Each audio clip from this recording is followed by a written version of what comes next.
I don't even know why I'm writing this. Everyone will say it's rage bait, or a troll post, or that I deserve everything that's happening to me. And maybe I do. But I need to get it out some way before it rots me from the inside. I did the worst thing I've ever done. I lost the best man I've ever known. And I did it in the most cliché, pathetic way possible. My fiancé, Alex, and I were together for 4 years. He's 32. I'm 28. We were supposed to get married on December 28th. The date was perfect. Everyone would already be in town for the holidays. Family, old friends, everyone we loved under one roof. We were solid. Or at least I thought we were. I thought I was. I used to believe I was a good person. Loyal. Thoughtful. Deserving of a man like him. Alex is, everything I ever wanted. The kind of man who remembers small things like how I paused in front of a butterfly wall decoration at a store months before my birthday, only to surprise me with it later, perfectly wrapped. He's the kind of man who makes you feel seen, heard, safe. And I wrecked it all.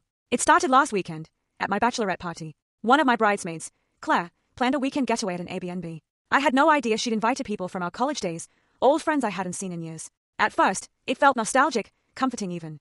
Then I saw him. Jake, the ex. Jake was the kind of man who knew how to make you feel like the only person in the room, until he didn't. He was tall, devastatingly attractive, with that callous charisma that hides cruelty. He cheated. He forgot my birthday. He humiliated me again and again until I left. And even then, he didn't fight. He just disappeared.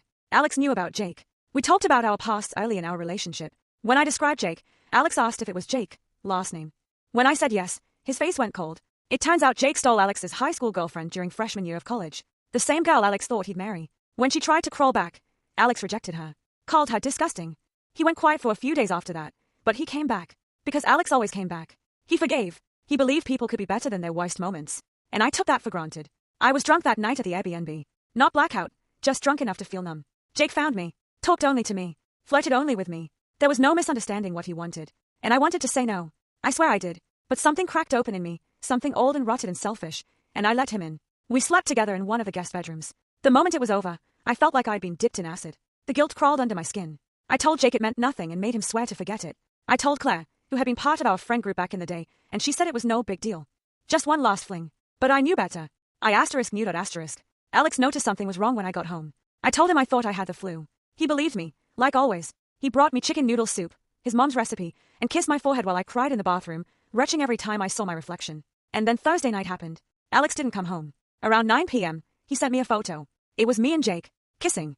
Someone, maybe Claire, had taken it. No words, just a photo. I went cold. I tried calling, texting, begging. He didn't reply. When I checked social media, I saw his post, * the wedding is cancelled. The woman I thought I was marrying turned out to be someone I didn't know. * People started calling me, messaging me. I lied, said we had a fight, that we were working it out. But Alex was replying to comments under his post. * She knows what she did. * There's nothing left to say. * Friday night, Jake showed up. He looked like regret, wearing it like cologne. He swore he didn't know Alex was my fiancé, that he was sorry, that maybe we could figure things out. I told him to get out. Jake always made my skin crawl eventually. This time it didn't even take long.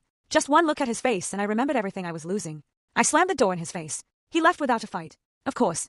Saturday morning, I was folding laundry when I heard the knock. It was Mark, Alex's older brother, and 2 of the groomsmen. They didn't yell, didn't curse. They didn't need to. They just walked past me and started packing up Alex's things. His clothes, his books, the Bluetooth speaker he always used for Saturday morning coffee playlists. I tried to stop them, pleaded to speak to Alex, to let me apologize. Mark just looked at me like I was someone he used to know. He told me Alex didn't want the ring back, that he'd cover his share of the wedding costs, that I should stop contacting him, that I'd done enough. And just like that, the last of him disappeared from my life. Mark used to call himself my future crazy uncle. Now he couldn't even look me in the eye. I couldn't stay in the apartment. We'd agreed I'd quit working full-time once we were married. I was going to be a stay-at-home wife. A mother, hopefully. I let my personal training certifications lapse months ago. I can't pay rent on my own. I started packing. I'll be moving back in with my parents next week. I haven't told them everything. Just that the wedding is off. My mother cried and hugged me. My dad just looked tired. I know the questions will come. The judgment. I'll deserve all of it. Claire hasn't answered any of my messages. She hasn't blocked me, but I almost wish she would. My friends are avoiding me. Some unfollowed me. Some left group chats. I don't blame them. I go through moments where I forget for half a second, and then it hits me again. The weight in my chest. The heat behind my eyes. The bile rising in my throat. The wedding dress is still hanging in the closet, and I can't bring myself to look at it. I tried once. I ended up curled on the floor for an hour, sobbing until my throat was raw. It's over. All of it. I don't expect forgiveness. Not from Alex. Not from his family. Not from my friends. Maybe not even from myself. People always talk about regrets like they're abstract. I regret not taking that job. I regret skipping that flight. But this isn't abstract. It's a knife I put in someone's back and now I have to live knowing I twisted it.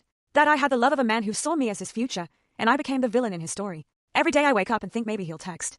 Maybe he'll want to scream at me. Maybe he'll let me say I'm sorry. But silence is louder than screaming, and I deserve every second of it. I don't even know why I'm writing this here. Maybe because I needed to tell someone star. Maybe because the worst part of guilt is silence. Maybe because part of me wants to be punished, even if it's just by strangers. I loved him. God, I loved him. And I lost him. Not because of fate, not because of timing, but because I chose to lose him.